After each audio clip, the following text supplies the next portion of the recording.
اناسٹرافی یعنی قلب عبارت، الفاظ یا جملوں کی ترتیب میں رد و بدل۔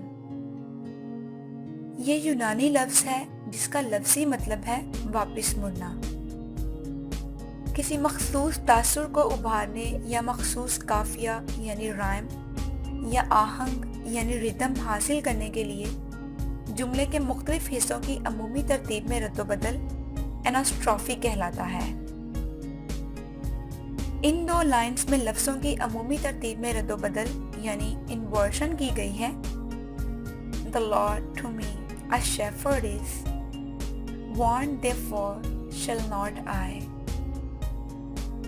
Inversion of the usual order of the parts of the sentence, primarily for emphasis or to achieve a certain rhythm of rhyme, is called anastrophe.